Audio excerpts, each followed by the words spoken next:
Hello hi అండి అందరికీ నమస్కారం. వెల్కమ్ టు శ్రీలత అండి. Welcome to Srilatha channel. So నా పేరు శ్రీలత అండి, శ్రీలత ప్రదక్షిణ. సో ఈరోజు ఇంకొక వీడియో తోటి మీ ముందుకు వచ్చాను. సో ఈరోజు సాటర్డే కదండి. సో నేను 7 శనివారాల వ్రతంలో 7 వారాలు అయిపోయినాయి, ఇది 8వ వారం. సో వడ్డీ కాసుల వాడు కాబట్టి 8వ వారం కూడా చేయాల్సిందే. సో 8 దీపాలు పెట్టేసి కంప్లీట్ చేసేసానండి. పూజ అయితే అయిపోయింది. సో ఇంకా ఈరోజు నాకు వెంకటేశ్వర స్వామిని దర్శించుకోవాలని చాలా అనిపిస్తున్నది. ఎందుకో అర్థంగా తెలీదు. కానీ నైట్‌లో కూడా నాకు కలలాగా అట్లా అనిపిచ్చింది. సో వెంకటేశ్వర స్వామిని దర్శించుకోవాలి అని అనిపిచ్చింది. సో అందుకనేసి ఇక్కడ మా దగ్గర ఒక ఫేమస్ టెంపుల్ ఉంటదండి. వెంకటేశ్వర స్వామిది గంగాపూర్ అనేసి. సో ఇంకా అటు బయలుదేరదాము అనేసి అనుకున్నాము.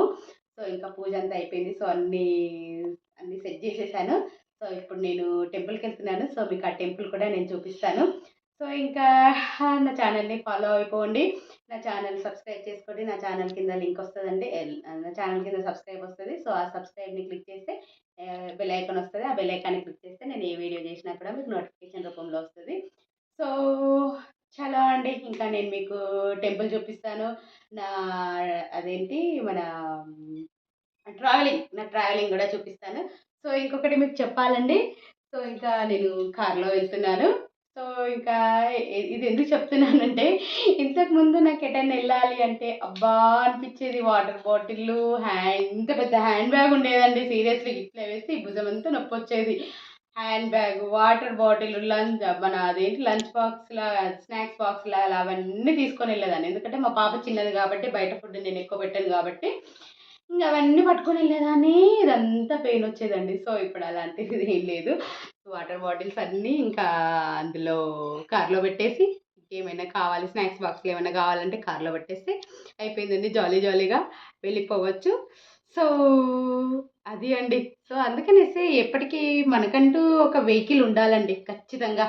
మనకంటూ ఒక వెహికల్ ఉన్నదనుకోండి, మనం హ్యాపీగా మనకు వెళ్ళాలి అనుకుంటే, మనం ఎక్కడికైనా వెళ్ళాలి అని అనిపించిందనుకోండి, చలో వెళ్ళిపోవచ్చు. సో అది అండి. ఎందుకు ఈ విషయం చెప్తున్నానంటే నాకు చాలా హ్యాపీగా ఉంది. సో అందుకనేసి చెప్తున్నాను. సో నేనిప్పుడు కార్‌లో వెళ్తున్నాను. సో చాలా క్యాచప్ ఫాలో అయిపోండి నన్ను. నేను ఇంకా ఈరోజు ట్రావెలింగ్ వీడియోను ప్లస్ టెంపుల్ వీడియో 2 కూడా మీకు చూపిస్తాను. సో ఫాలో అయిపోయండి. సో ఇంకా ట్రావెల్ స్టార్ట్ చేసేసానండి. సో ఇది ఇక్కడ మా ఇంటి దగ్గర నుంచి ఇంకా బయలుదేరామండి. సో ఇంకా ఇక్కడ మా ఇంటి దగ్గర నుంచి చాలా మలుపులు ఉంటుందండి. సో ఇంకా మలుపులు తిప్పుకుంటూనే ఇంకా వెళ్ళడం అండి. సో ఇంకా మేము టిఫిన్ కూడా చేయలేదు. ఎందుకంటే నాకు పూజ అయిపోయేసరికి నాకు 10 అయిపోయిందండి. సో ఇది మీకు చెప్పలేదు కదా, ఇది నాది 8వ వారం అండి. సో 7 శనివారాలు చేస్తాము మనము. 7 శనివారాలు అయిపోయిన తర్వాత మన వెంకటేశ్వర స్వామి వడ్డీ కాసుల వాడు కాబట్టి మనము 8వ శనివారం కూడా చేసుకోవాలి. సో నేను 8వ శనివారం చేశానండి. సో ఇంకా ఇది ఈరోజు 8వ శనివారము. యాక్చువల్గా నేను ఏమనుకున్నానంటే 8వ శనివారం అయిన తర్వాత ఇంకొక శనివారము టెంపుల్లో వెళ్ళి 8 దీపాలు పెడదాము అనుకున్నాను నేను. కానీ ఎందుకో ఆ రోజు ముందు రోజే నాకు వెంకటేశ్వర స్వామి కల్లోకి వచ్చారు. సో నాకు అంతా అంటే వెంకటేశ్వర స్వామి వచ్చారంటే మా ఫ్రెండ్స్ ఉన్నారండి. వాళ్ళు వచ్చి మనము వెళ్దాము, గంగపూర్ వెళ్దాము, నువ్వు రెడీ ఉండక్క, మనం వెళ్దాము అనేసి ఇట్లా వచ్చిందన్నట్టు కల. సో ఇంకా అలా వచ్చేసరికంటే ఇంకా నాకు అది మనసులో ఇంకా అదే ఉండిపోయింది. సో ఇంకా నేను బయలుదేరే ముందు వరకు కూడా మా పాపకు చెప్పలేదు. మా పాప ఇంట్లోనే ఉంటాము అనేసి అనుకుంటుంది. సో ఇంకా మొత్తం పూజ అయిపోయిన తర్వాత మన దీపాలన్నీ కొండెక్కిన తర్వాత ఇంకా అప్పుడు మా పాపకు చెప్పినట్టు. సో మనము ఇలా వెళ్తున్నాము, మనము ఇక్కడ గంగాపూర్ టెంపుల్కి వెళ్దాము అనేసరికి తను హ్యాపీగా ఫీల్ అయిపోయింది. సో ఇంకా ఇంటి దగ్గర నుంచి బయటకు వచ్చేసాము. బయటకు వచ్చిన తర్వాత ఇంకా టిఫిన్ చేస్తున్నామండి. మా పాప ఫేవరెట్ ఐటము వడ. ఎక్కడికి పోయినా వడ, బోండా. ఇవే అండి. సో మనకు ఆయిల్ ఫుడ్డు అదే అన్హెల్తీ అని తెలుసు, అయినా కూడా ఆయిల్ ఫుడ్డు అప్పుడప్పుడు తింటాం కదండి.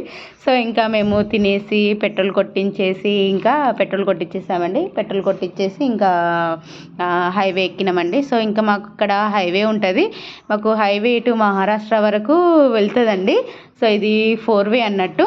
సో ఇంకా హైవే ఎక్కితే ఇంకా జూమ్ జూమ్ జూమ్ జామ్ అనేసి వెళ్ళిపోవడమేనండి. సీరియస్లీ నాకు ఇక్కడ ఒకటే నా హ్యాపీనెస్ చెప్తానండి, మీతోటి షేర్ చేసుకుంటాను. సో ఇక్కడ ఏంటంటే ఇంతకుముందు నాకు కార్ లేనప్పుడు స్కూటీ ఉంటుండే కదా, స్కూటీ హ్యాండిల్ పట్టుకున్న స్కూటీ మీద వెళ్తుండగా కూడా నాకు అదొక గర్వంగా, అంటే ప్రౌడ్గా నాకు అనిపించేది అన్నట్టు. ఆ స్కూటీ మీద వెళ్తూ ఉంటే అసలు మంచిగా అనిపించేది నాకు. ఇప్పుడు కూడా స్కూటీ మీద వెళ్తూ ఉంటే నాకు హ్యాపీగా అనిపిస్తుంది.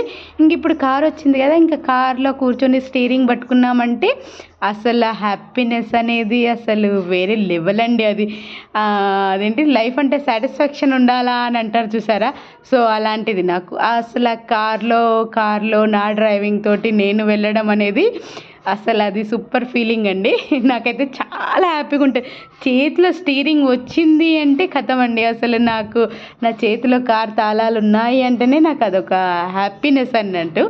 సో అందుకనేసి నా డ్రీమ్ నేను నెరవేర్చుకోవాలి అనే ఉద్దేశంతో నేను కార్ తీసుకున్నానండి. సో ఈ కార్ తీసుకోవడానికి కూడా చాలా కష్టపడ్డా నేను. చాలా డబ్బులు సేవ్ చేయాల్సి వచ్చింది. చాలా సాక్రిఫైస్ చేసి డబ్బులు సేవ్ చేసుకుంటే కానీ నాకు కార్ రాలేదు.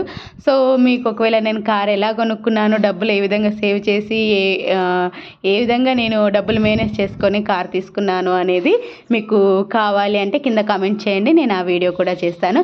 సో ఇదంతా ఏంటంటే మాకు ఇట్లా వెళ్తూ ఉండగా మాకు అది మన పత్తి కాటన్ జిన్నులు అని అంటారండి.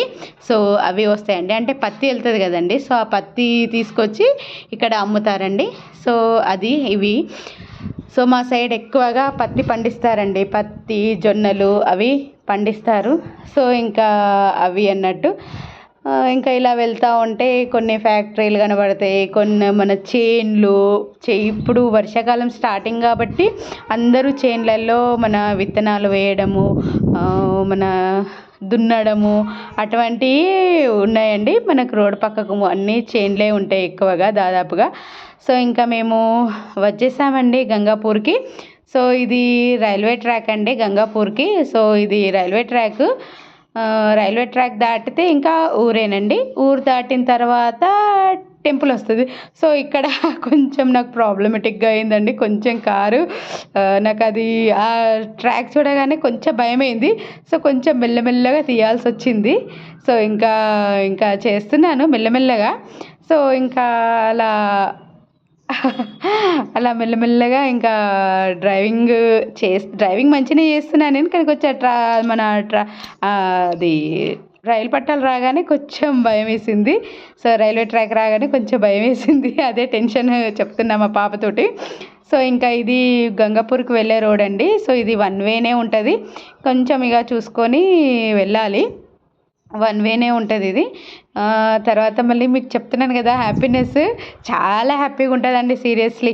సో ఇంకా మేము టెంపుల్కి వచ్చేసామండి. టెంపుల్కి వచ్చిన తర్వాత ఇంకా కార్ పార్కింగ్ చేశాను. సో కార్ పార్కింగ్ నేనే చేశాను, కార్ పార్కింగ్ నేనే చేస్తున్నాను, నేనే తిప్పుకుంటున్నాను, అన్నీ నేనే చేస్తున్నానండి. జస్ట్ నాకు కార్ తీసుకొని జస్ట్ 4 months అయ్యింది. ఇక కొంచెం మెల్లమెల్లగా ఉంటుంది కదండి. సో ఆ మట్టి రోడ్లో కూడా నేనే తీసుకున్నాను. సో చాలా హ్యాపీ అనిపించింది. నేను వెళ్ళగలుగుతుందా బంగారం అంటే, మమ్మీ నువ్వు తీస్తావు, మమ్మీ నువ్వు కాన్ఫిడెంట్గా తీస్తావు, నువ్వు ప్రొసీడ్ అయిపో అనేసి మా పాప చాలా ఎంకరేజ్ చేస్తారండి సీరియస్లీ. ఇదేనండి టెంపుల్, మన వెంకటేశ్వర స్వామి టెంపుల్. సో ఇప్పుడు వెంకటేశ్వర స్వామి టెంపుల్ చరిత్ర చెప్తానండి, అది ఏ విధంగా వెలిసింది అనేది చెప్తానండి టెంపుల్ నేను. సో ఇది ఇంకా మేము చెప్తాను వినండి మీకు. మేము మొత్తం పూజ అయిపోయిన తర్వాత, మేము తిన్న తర్వాత మేము ఈ వీడియోలు అవన్నీ తీసామండి. ఫస్ట్ మేము వెళ్ళగానే దర్శనం చేసుకున్నామండి. ఫస్ట్ మనకు దర్శనం ఇంపార్టెంట్. సో ఇది ఎంట్రన్స్ అండి, ఇది ఎంట్రన్స్. సో ఫస్ట్ మనకు దర్శనం ఇంపార్టెంట్ అండి. సో ఇంకా మేము దర్శనం చేసుకొని తర్వాత చూడండి, నేను పువ్వు పెట్టుకొని ఉన్నాను. అంటే వెంకటేశ్వర స్వామి దర్శనం అయిన తర్వాత స్వామివారు మన అయ్యగారు ఇస్తారు కదా పువ్వు, ఆ పువ్వు నేను తల్లో తలలో పెట్టుకున్నానండి. సో తలలో పువ్వు పెట్టుకున్నాను అంటే దర్శనం అయిపోయింది అన్నట్టే.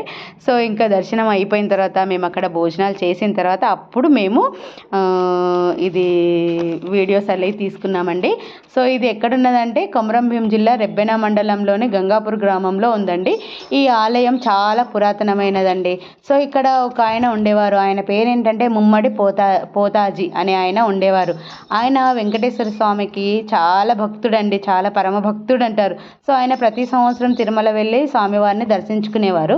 కానీ ఆయన ఒకసారి తిరుమలకు వెళ్ళలేకపోయినరు. అప్పుడు ఏమైందంటే స్వామివారు కలలో కనిపించి ఒక కొండను తొలిస్తే తాను అందులో ప్రత్యక్షం అవుతానని చెప్పిండ్రు అన్నట్టు. అలా చెప్పగానే పోతాజీ గారు ఏం చేశారంటే ఆ కొండను తొలిచి స్వామివారి విగ్రహాన్ని కనుగొన్నారు. సో అది కొండని తవ్వగానే అందులో ఏమైందంటే అందులో స్వామివారి విగ్రహము ఉంది. అప్పటి నుండి ప్రతి సంవత్సరము మాఘ పౌర్ణమి రోజున ఇక్కడ ఉత్సవాలు జరుగుతాయండి. సో ఇక్కడ మనకు 3 రోజుల జాతర ఉంటుందండి ఇక్కడ. సో గుడి నిర్మాణం ఎలా అయిందంటే పోతన కొండని తొలిచిన తర్వాత స్వామివారి విగ్రహం దొరికింది కదండి. సో ఆ విగ్రహం దొరికిన దగ్గరనే ఆలయం నిర్మించబడింది. సో అది ఏంటంటే ఒక రాయి, ఒక పెద్ద చూసారు కదా మీరు, ఎటువంటి పెద్ద పెద్ద రాళ్ళు ఉన్నాయి కదా, ఆ రాళ్ళని తొలిచితే అందులో విగ్రహం అనేది ఏర్పడిందండి. విగ్రహము దొరికింది అన్నట్టు. దాన్ని మనకు ఆలయంగా చేసేసారండి. సో అలా చేసేసారు. సో ఇది కాకతీయుల కాలంలో చాలా అభివృద్ధి చెందింది. ఇక్కడ పద్మావతి దేవి విగ్రహాన్ని కూడా ప్రతిష్ఠించారండి. ఇక్కడ ఆలయం ముందు ఒక చెరువు లాగా ఉంటుంది, దాంట్లోనే రథం అనేది తిరుగుతుందండి. సో ఇక్కడ ప్రతి సంవత్సరం ఎప్పుడు అంటే మాఘ పౌర్ణమి రోజున ఇక్కడ 3 రోజుల పాటు జాతర చేస్తారండి. ఈ జాతరకు చుట్టుపక్కల ప్రాంతాల్లో ఉన్నటువంటి వేలాది మంది భక్తులు వస్తారండి. మహారాష్ట్ర నుండి, ఇటు ఛత్తీస్గఢ్ నుంచి, ఎక్కడెక్కడ నుండో వస్తారండి. మాకు మహారాష్ట్ర దగ్గరగా ఉంటుంది కాబట్టి ఇక్కడ నుండి వస్తారండి. చాలా ప్రసిద్ధమైన పుణ్యక్షేత్రం అండి. సో ఇక్కడ ఏమైందంటే గుడి పైన ఒక గుణపం ఉంది అని కూడా అంటారు. సో గుడి పైన ఒకటి గోపురం లాగా ఉంటుంది, అక్కడ గుణపం ఉంటుంది. సో ఇదండి వెంకటేశ్వర స్వామి, మీరందరూ దర్శించుకోండి. చాలా మహిమ గల వెంకటేశ్వర స్వామి అండి. సీరియస్లీ చాలా అసలు మనము కోరిన కోరికలు నెరవేర్చే వెంకటేశ్వర స్వామి అండి. సో ఇక్కడికి రావడం నిజంగా చాలా, ఎంత పుణ్యం చేసుకుంటే మనం ఇక్కడికి రాగలుగుతామండి. నాకైతే చాలా మంచిగా అనిపిస్తుందండి. నేను ఒకటే అనుకుంటానండి, బాగా జనాలు ఉన్నప్పుడు వెళ్ళి ఈ తోపులాట చేసుకోవడం కంటే కూడా మంచిగా ఎవరు లేని టైంలో వెళ్ళి మంచిగా దేవుని దగ్గర ప్రశాంతంగా కూర్చొని స్వామివారితో 4 మాటలు మాట్లాడుకొని తండ్రి అనేసి మంచిగా మాట్లాడుకొనేసి స్వామివారితోటి ఆరాంసే బయటికి రావడం నాకు మంచిగా అనిపిస్తుందండి. జనాలు బాగా ఉన్నప్పుడు వెళ్ళడం కంటే కూడా జనాలు లేని టైంలో మంచిగా స్వామివారిని దర్శించుకోవడం అనేది నాకు చాలా నచ్చుతుందండి. నేను జనాలు ఎక్కువగా లేని టైంలోనే వెళ్ళాలని అనుకుంటాను నేను అట్లా. సో మొత్తానికి నేను స్వామివారిని అయితే దర్శించుకున్నానండి. నేను స్వామివారిని ఒక్కసారి జాతర టైంలో దర్శించుకున్నాను. సో అప్పుడు దర్శించుకున్నానైతే, తర్వాత మళ్ళీ నేను కార్ తీసుకున్న తర్వాతనే దర్శనం చేసుకున్నానండి. సో ఎందుకంటే నాకు ఆ ట్రావెల్ అనేది చాలా కష్టంగా అనిపించేది. ప్రతి సంవత్సరం జాతర జరిగిన ప్రతిసారి నాకు మనసులో అదో అనిపించేది, బాధ అనిపించేది. ఇంకా స్వామివారికి అర్థమైందో ఏంటో తెలియదు, నాకు కార్ వచ్చేసింది. కార్ వచ్చిన వెంటనే నేను స్వామివారి దగ్గరికి వెళ్ళి దర్శనం చేసుకొని స్వామివారి పాదాల దగ్గర కార్ తాళాలు పెట్టేసి ఆయన ఆశీర్వాదం తీసుకొని నేను వచ్చాను. నేను ఏ పని చేసినా స్వామివారికి ఫస్ట్ చెబుతానండి. నేను ఇల్లు కట్టడానికి స్టార్ట్ చేసినప్పుడు కూడా తిరుపతి వెళ్ళి వెంకటేశ్వర స్వామికి చెప్పి వచ్చి స్టార్ట్ చేశాను. గృహప్రవేశం అప్పుడు కూడా వెళ్ళి వెంకటేశ్వర స్వామికి చెప్పి వచ్చి గృహప్రవేశం చేసుకున్నాను. ఇప్పుడు కార్ తీసుకున్న తర్వాత కూడా స్వామివారి పాదాల చెంత కార్ తాళాలు ఉంచి అప్పుడు కార్ తాళాలు నేను తీసుకున్నానండి. సో నాకు అంత స్వామివారు అంటే అంత నాకు అసలు ఆయన తలుచుకోగానే అసలు. సో ఇదండి ఈ వీడియో నచ్చితే లైక్ చేయండి, షేర్ చేయండి, కమెంట్ చేయండి, నా ఛానల్ని సబ్స్క్రైబ్ చేసుకోండి. థ్యాంక్ యూ అండి, థ్యాంక్ యూ వెరీ మచ్.